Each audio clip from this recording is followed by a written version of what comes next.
One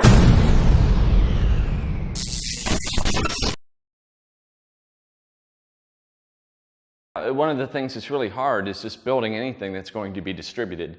But the reality we're facing now is that every system has to be distributed for uptime. We need resilience, we need to be able to be elastically scalable, and the idea of just simply deploying one instance of a service is not anything more than a single point of failure. So we need to deploy at least 3 of everything. And this does mean a lot of extra work, especially on the operations side, but the benefits are extremely tangible. Your teams can scale linearly. You have the ability to have your services scale linearly. And then if you architect them the right way, you have a whole bunch of things in there that are supportive of this elasticity and resilience, but the problem is understanding them. There's a whole bunch of concepts involved here, and it's great to get them out of the box, but it does mean that as a developer that there are a lot of things that you are going to have to learn about to understand what we're trying to achieve. Because it is possible with our framework or any other to go in a different direction and make a decision which is going to leave you not able to scale or be resilient in the face of huge amounts of traffic or hardware failures or anything like that. If you don't understand distributed systems, it's difficult to make decisions that are going to make sense for you.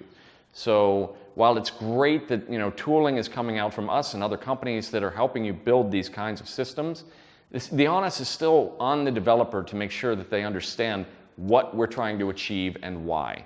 And that doesn't mean you have to read every book out there and stuff like that. Sometimes it can be as simple as a blog post. But understanding these concepts and then being able to relate them to the real world use cases that either you faced in the past or that you're facing now, or just thinking about what might happen in the future will help you. And that's what I really tried to do with this talk, was tie it back to real world things that happened to me and how we tried to solve them in a way that was supportive of the ideas that I was talking about. This is a real area of growth. The tricky thing about this is that in a lot of cases, tools are being built by some developers who don't have a tremendous amount of experience with the kind of enterprise development that we in the Java world are used to. And that can mean that sometimes they can be a bit flaky. If you look at Docker, there are things about, if you have configuration for Docker, if you don't put 25 spaces after, a single entry, it will come down, or vice versa, I can't remember. In other cases where, if you tried to create a Docker image, it would pull in a version of the JDK which wasn't even released yet.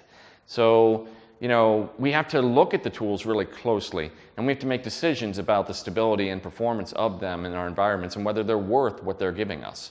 That said, the growth in this space is tremendous, and you can see the future in it. With Docker, with Kubernetes, with HashiCorp and Nomad, with our attempt with Conductor. The critical thing about them is to really look at them and see what you have to do in order to use them. Is it going to be that I just use Kubernetes, or do I have to pull in something for service location and discovery like etcd, right? Or am I, or do I have to use Docker because I'm using Kubernetes? Is that something I really need to do if I use a tool like Nomad, or if I use something like ours, Conductor? These are all things that every developer has to think about, right? And they come at various costs. So, nothing is free in this space, but they're certainly getting better. And this is all about really cloud enablement. I mean, people cringe when they hear buzzwords, but it is very important that we make our deployments portable, that we make them run on whatever kind of environment we need, and that we have resilience and scaling built in and outside. And you see this actually with things like proxying. With proxying outside of machines, we can use a load balancer as a hardware load balancer, and it knows whether a machine is up or down. What it doesn't know is that the application is up or down, right? And that's not enough. The application being up on the machine that is also up is an application level concern that needs to be managed internally. There's a lot of complexity that these languages and tools are masking, and understanding that complexity can be daunting. Especially if you look at a language like Scala. You go to Scala days, or you go to a meetup, and you see somebody talking about something that absolutely blows your mind, and you think, oh my God, there's no way I'm ever going to figure out what they're talking about.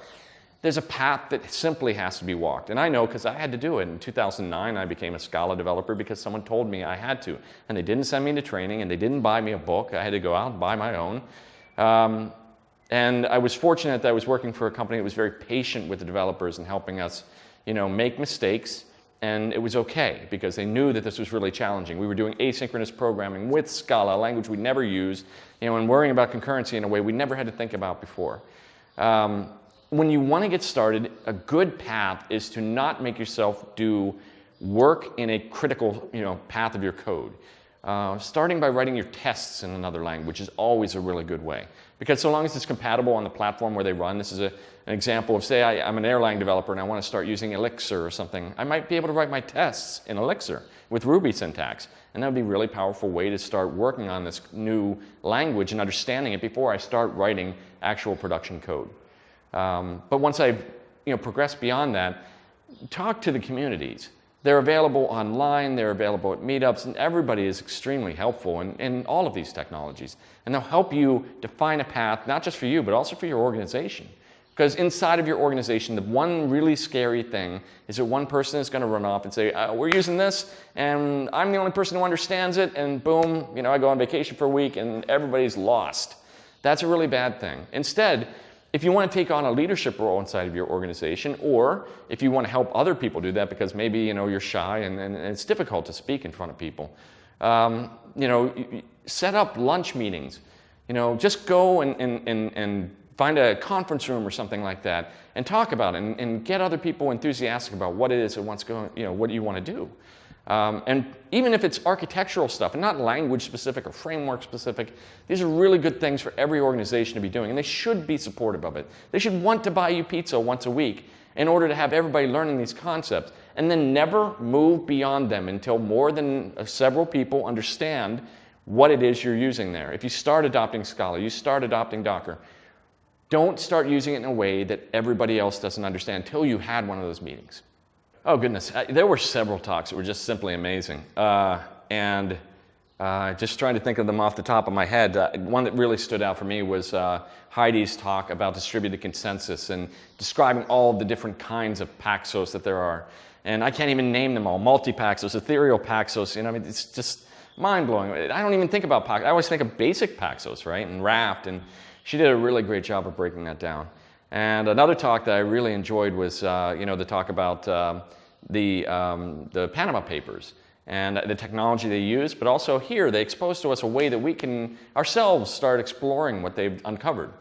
And then the talk about IoT using Cassandra and Spark, where she used, random forest modeling through Spark, taking events that she was capturing off her own Android device to determine whether or not she was standing or walking or jogging, and then demonstrated it on screen. One of the things that really blew my mind is that she got Spark running inside of an IDE, which isn't easy for anybody. So it was just a fantastic talk. So those, and really just about every one I sat through was fantastic. This has been an amazing event.